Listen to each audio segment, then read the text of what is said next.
अस्सलाम वालेकुम वरहमतुल्लाहि वबरकातुहू। बिस्मिल्लाहिर्रहमानिर्रहीम।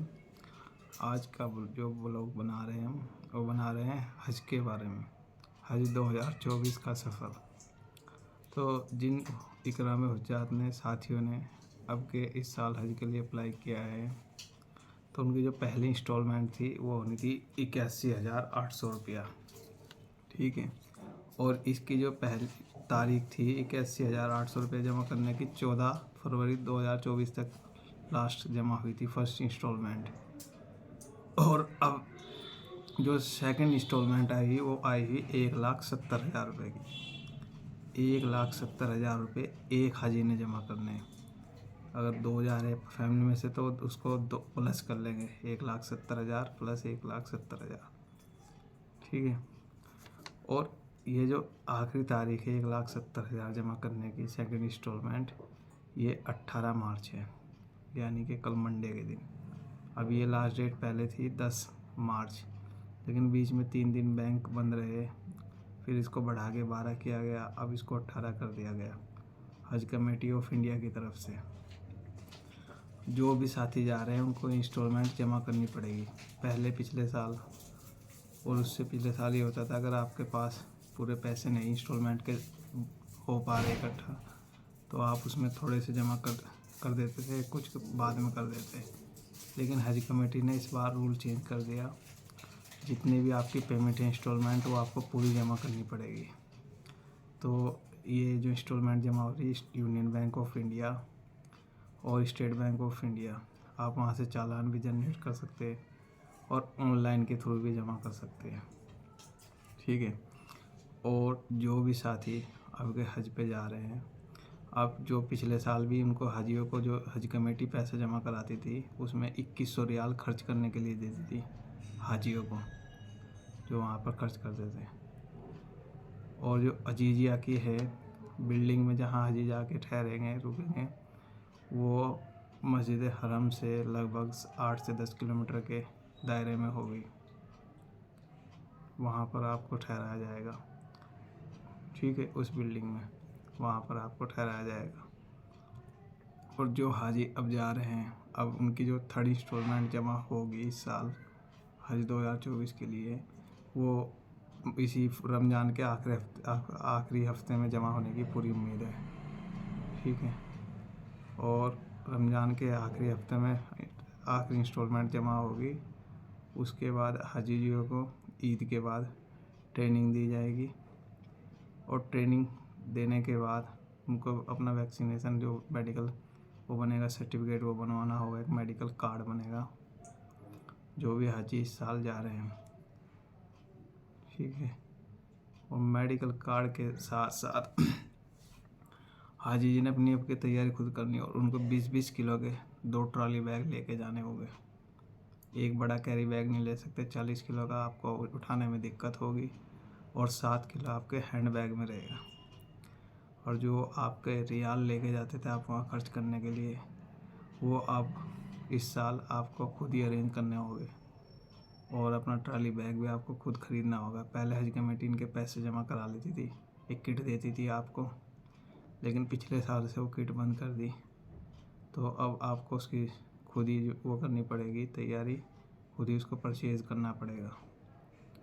और जो भी हाजी वहाँ जा रहे हैं इस साल, अल्लाह में हमसे दुआ करते हैं सभी को हज कबूल फरमाएँ, और ज़्यादा से ज़्यादा लोगों को हज करने की तौफीक अता फरमाएँ। ठीक है। इस साल से गवर्नमेंट ऑफ इंडिया ने हज कमेटी ने मिनिस्ट्री ऑफ हज कमेटी ने एक्सटर्नल अफेयर ने हज सुविधा ऐप लॉन्च की है।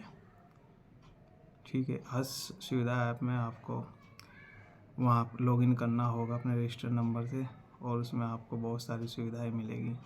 आप कहाँ रुकेंगे, आपका होटल हो कहाँ होगा, अगर आपको कोई परेशानी हो जाए इसमें सोर्स बटन होगा, आप उस पर क्लिक कर सकते हैं।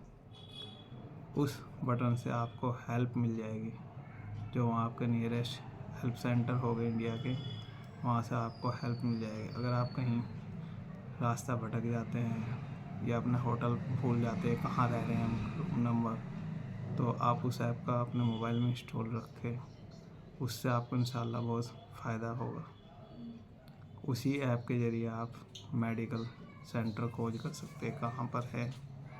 ठीक है, कोई आपको दिक्कत हो रही है तो आप उसमें सोर्स बटन का यूज़ करके इस्तेमाल कर सकते हैं, उससे आपको हेल्प जल्दी पहुंच जाएगी। हज सुविधा ऐप वास्तव में कैसा दिखता है और इसके प्रैक्टिकल एस्पेक्ट और अन्य फीचर्स के लिए मैं टीम आईटी से अनुरोध करता हूं कि कृपया मूवी स्क्रीन करें। सभी हज यात्रियों को यह बताते हुए बहुत खुशी हो रही है कि भारत सरकार के अल्पसंख्यक कार्य मंत्रालय के मार्गदर्शन में और सहयोग से एक महत्वपूर्ण हज सुविधा ऐप तैयार किया है, जो तमाम हज यात्रियों को विशेष रूप से पहली बार हज का सौभाग्य हासिल करने वालों के लिए भारत से सऊदी अरब तक हज यात्रा और हज अदायगी में मदद करेगा। हज सुविधा ऐप से संबंधित तमाम खूबियों के साथ साथ इस पाक सफर में आने वाली तमाम मुश्किलों और दुश्वारियों के हल, डिजिटल कुरान, नमाजों का समय, हज के अरकान, हज का तरीका एवं मशाइरे हज अर्थात मीना, मुजदलिफा और अरफात की सभी जानकारियां मौजूद हैं। हज सुविधा ऐप हर हज यात्री का ऐसा हमसफर होगा जो एक क्लिक से आपको दुश्वारियों से निकालकर उसका हल देगा। हज सुविधा ऐप में पासपोर्ट, टिकट और अन्य महत्वपूर्ण दस्तावेज प्राप्त करने की तारीख, सऊदी अरब में आवास की जानकारी उपलब्ध है।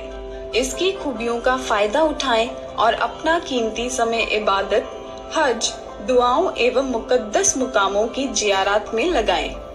हज सुविधा ऐप हज के दौरान आपकी सेहत और सुरक्षा का भी ध्यान रखेगा। ये आपके एक इशारे पर आपको स्वास्थ्य केंद्र, एम्बुलेंस, डॉक्टर्स, पैरामेडिक्स, अस्पतालों और दवाखानों तक पहुंचाने में मदद करेगा। हज सुविधा ऐप में मौजूद ट्रैकिंग सिस्टम की सहायता से हज यात्री को खादिमुल हुज्जाज और अन्य सरकारी अमलों से भी जोड़ने में मदद करेगा। खादिमुल हुज्जाज और अन्य सरकारी अमले हर कदम पर आपकी सेवा, मदद और रहनुमाई के लिए चौकन्ने रहेंगे। हज सुविधा ऐप में मौजूद इन तमाम खूबियों के साथ साथ रूहानी सुकून के लिए कुरान मजीद और हज के दौरान पढ़ने वाली दुआएं भी महफूज हैं। इनसे आप ज्यादा से ज्यादा फायदा उठाएं। यदि आप अपनों से हज के दौरान बिछड़ जाते हैं या खो जाते हैं तो ऐसी स्थिति में यह ऐप आपको आसानी से अपने साथियों से मिलाने का काम करेगा। हज के दौरान खुदा ना खास्ता अगर आप किसी मुश्किल या मेडिकल इमरजेंसी में पड़ जाते हैं तो SOS बटन दबाकर आप कंट्रोल रूम और हेल्प डेस्क को तुरंत सूचित कर सकते हैं। हज सुविधा ऐप हाजियों के सामानों और बैगों पर भी पैनी नजर रखेगा ताकि आपका सामान हिफाजत से आप तक पहुंच जाए, या अगर किसी और के सामानों के साथ चला जाए तो हज यात्री के बैग में लगे QR कोड की मदद से यह ऐप उसको ढूंढने में मदद करेगा। तमाम हज यात्रियों को सुझाव दिया जाता है कि हज सुविधा ऐप अपने मोबाइल पर जरूर डाउनलोड कर लें और भारत सरकार के सौजन्य रिटर्न के टाइम कहीं मिसप्लेस हो जाए या कोई दूसरे हाजी के पास पहुंच जाए, उसके ऊपर एक बार कोड लगा होगा। उस बार कोड से आप उसको ट्रैक कर सकते हैं आपका लगेज कहाँ पर है। ठीक है, और उसी ऐप हज सुविधा ऐप से आप और भी बहुत सारी जानकारियाँ प्राप्त कर सकते हैं। हज सुविधा ऐप से आपको सफ़र में बहुत आसानी होगी इंशाल्लाह। ठीक है, कोशिश रहेगी हाजियों को बहुत सुविधा मिले इस साल। पिछले साल हाजियों को थोड़ी कोरोना के वजह से दिक्कत आई थी, वैक्सीनेशन नहीं करा पाए थे बहुत से का।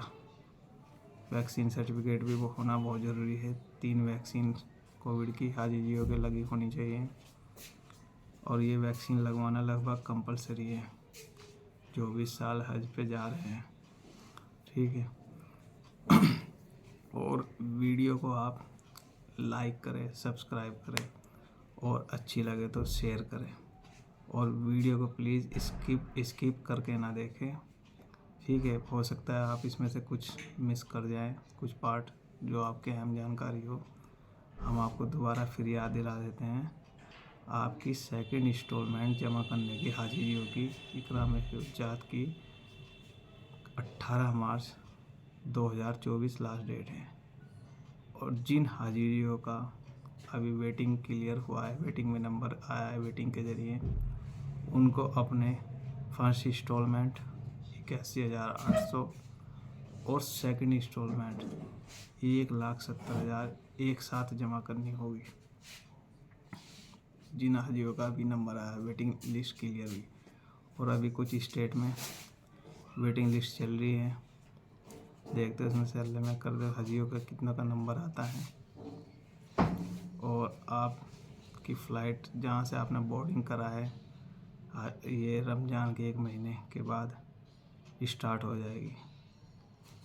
बहुत से हाजियों ने लखनऊ को अपना बोर्डिंग सेंटर चुना है, कुछ ने दिल्ली से, कुछ हाजियों ने मुंबई से, औरंगाबाद से, कलकत्ता, चेन्नई से, बेंगलोर से, अलग अलग शहरों से जो हाजियों ने अपना बोर्डिंग सेंटर चुना है उनको वहीं से फ़्लाइट मिलेगी। और पहली फ़्लाइट इंशाअल्लाह रमज़ान के 1 महीने बाद जाएगी।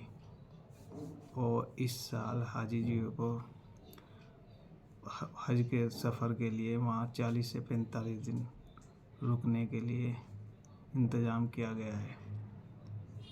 और हाजी जी जो इस साल जा रहे हैं हज के लिए, वो अभी से वॉकिंग टहलना शुरू कर दें, क्योंकि वहाँ पर आपको काफ़ी पैदल चलना होगा, ज़ियारत करनी है, आपको तवाफ़ करना है, नमाज़ पढ़नी है और जमारात करनी है, मीना जाना है, मुज़दलिफ़ा जाना है, अरफ़ात के मैदान में जाना है।